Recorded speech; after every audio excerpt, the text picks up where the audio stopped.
Well, how are you? You know, there's different seasons in our life where I think all of us can say, I'm not as close to God as I would like to be. Today, I want to take some time and I want to help maybe unveil the benefits of a deeper relationship with God. And it's one that Jesus really emphasized. And I want you to get this because I think there's some things in your life that you may be missing out on that God wants you to have that you're going to really want.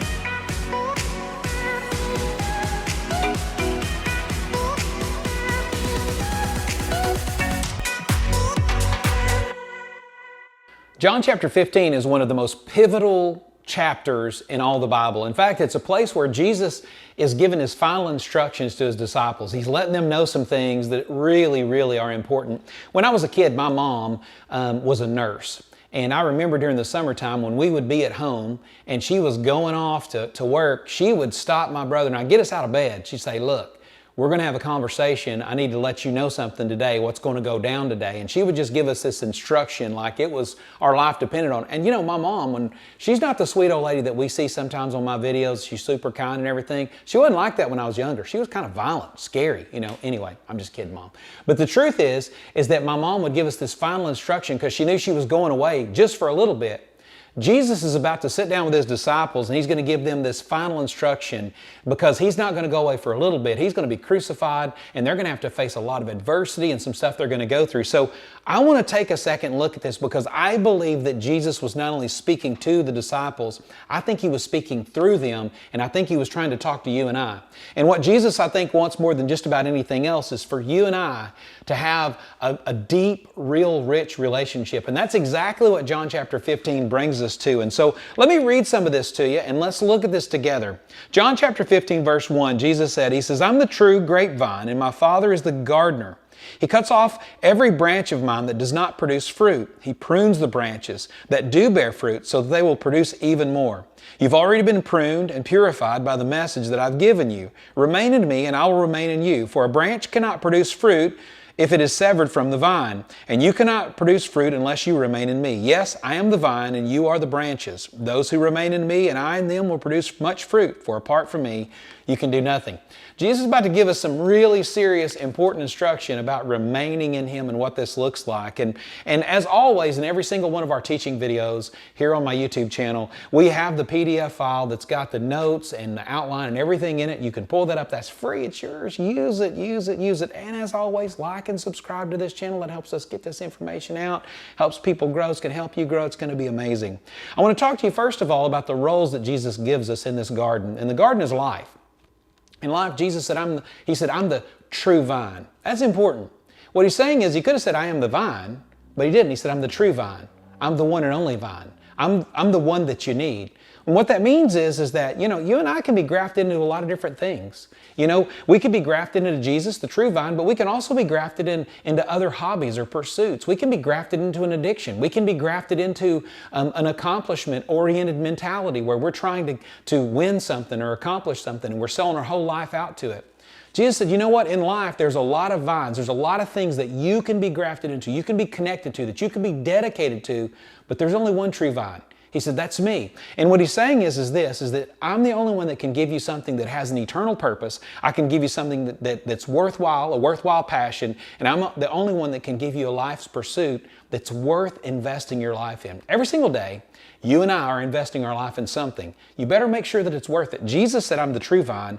I'm worth it. Now, Jesus goes on to tell us that he's the vine, but not only that, he tells us that God is the gardener. So God is the one who's doing the work in this garden. He's the one that's cutting and pruning and he's maintaining his garden. Then he goes on to tell us that we're the branches. We're these branches that have been grafted into the vine. And the gardener he's either cutting us off when we choose not to be productive, or he's trimming us and pruning us, or he's cleaning us up. All these are hugely important things that God does in our life. Let's look at these responsibilities and let's break this apart and let's see how you and I might figure out how it is that we can live with a more intimate, close relationship with God and live the life that he wants us to live. And first is that the responsibilities Jesus is the one who's the vine. He's the one who produces the fruit. Now, I don't know much about gardening, just to be honest with you. I just don't. But here's what I did learn, is that very often, especially in vineyards, in a vineyard, they'll have a vine, and it's got this robust ability to put energy into the branches. But the vine wants to use the branches because there's a particular type of fruit that they want, that these gardeners want, that these vineyard owners want. See, the branch determines what type of fruit, but the vine gives the branch energy and ability to produce that fruit. And I say that, and that's interesting here and interesting in our lives, because every one of us has a fruit that God wants us to produce. In this passage, God doesn't define what this fruit is. He doesn't say, hey, you need to be doing this, or this is what your life should produce. Because every single one of us has a unique assignment. That doesn't mean that every one of us has a different fruit, but it means this. Every one of us is uniquely designed to produce a particular kind of fruit that we were designed to produce. And so that's really, really important. So when you and I sometimes look at others and we go, look at their life and look at what they're doing, and maybe we look at their accomplishments and go, look, they've done so much more than me. The truth is that you don't need to compare yourself in that way. That's a trap. Instead, what you need to do is, you need to ask this question, God, what is the fruit you want to produce that's unique in my life? What is it that you've uniquely positioned me for? What have you made me? And when we do that, when we say, hey, God, I'm willing to produce fruit, whatever fruit you want me to produce, God's going to share with us what we need to do next, and we're going to talk about that. But the other role, other responsibility we see in the garden is God's responsibilities. 3 things He does. He cuts off branches that refuse to be productive. He prunes those branches that are productive so that they can be more productive, and He purifies. That's what this passage said. So He cuts off, so there's these branches that choose not to be productive. The next video in this series, I'm going to talk specifically about that cutting off, because that's really misunderstood, and we're going to have clarity on it. But He prunes. That means that God looks at our life and says, you know what? You're producing fruit. That's great. But there's so much more. You have much more potential than that. And you know what? I'm gonna help you understand what parts of your life you need to let go of, that you need to get rid of, so you can be everything that I designed you to be. How important that is. God said, that's my job. I'm gonna cut things off. I'm gonna change your desire for certain things, because those things are robbing valuable energy that should be put toward this eternal fruit production that God wants you to produce. But then there's also something else that the gardener does. He purifies. He purifies. I love this. What this means is that when the gardener would go through his vineyard, sometimes after a storm or something happened, the branches sometimes would fall off of the trellis, and they would lay on the ground, and the water would splash mud up on the leaves. Well, mud on the leaves of a grapevine actually produces fungus, and it brings in disease, and it can kill the plant. The gardener knows that. So what does he do? He goes through that garden, he picks those branches up that have the dirt and the mud on them, and he uses clean water, and he washes the leaves off, and he places them back on the trellis. I believe this is a picture of what God does in our life. There are times in our lives where we step outside of God's will, where we go down a path we shouldn't go down, where we enter into a relationship with sin that we weren't designed for. But we do it, and we get into it, and we find ourselves in a place and we go, it's hard for us to see how God could care about us and love us after we've gone down this road, after we've blown it, after we've gotten ourselves filthy. But the Bible teaches us in John chapter 15, and Jesus says, I want you to get this, y'all. One of the things that God the Father does is He comes along when you and I are in the mess of our sin and we're defeated. And what God does is He lifts us up out of that sin. And by His word, Jesus says, God cleans the dirt off of us. And then He places us back on that trellis so that once again we can produce fruit.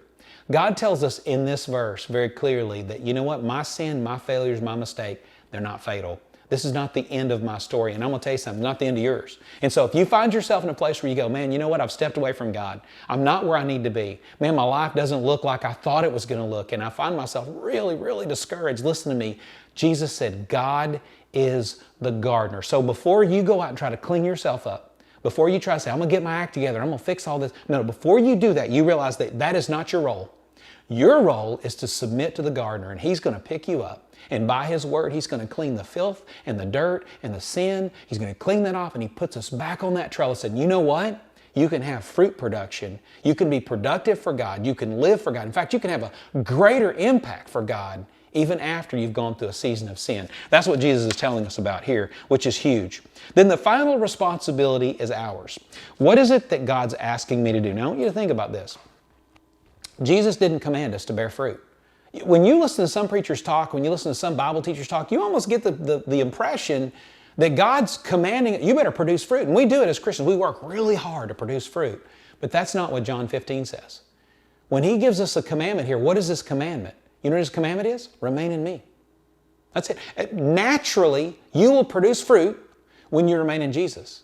When you remain connected to the vine, those branches on that grapevine don't go, ooh, I'm going to produce fruit, ooh, pop, pop, pop, and then the grapes pop out. No. They're not trying at all. All they're doing is remaining in the vine.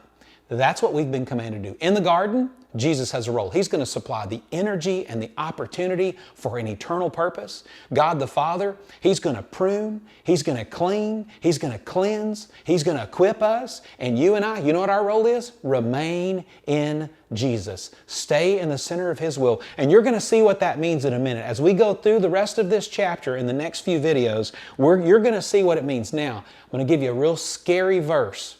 The very next verse after the last one we just read, we're going to read about how that these branches that refuse to produce fruit are cut off, they're taken away, and they're burned. That's horrifying. What does that mean? Does that mean God is cutting us off and He's going to cast us away to be burned? Is that what it means? You're going to find out in the next video. And it's really important that you know, because what we're talking about here is we're talking about something that has really, really big implications in your life and in your eternity. We'll look at that next week. Here's my prayer for you. My prayer is that you'll take John 15, you'll take the words of Jesus, and you'll let those just penetrate you deep. You'll listen to what He says, you'll put it into practice, and remain in Him and be fruitful. When you do that, here's what I know. I know God's going to bless, and He's going to bless you, and it's going to be incredible. I pray until next time, you will be walking closely in favor with God. That's what I pray for you. God bless you until next time.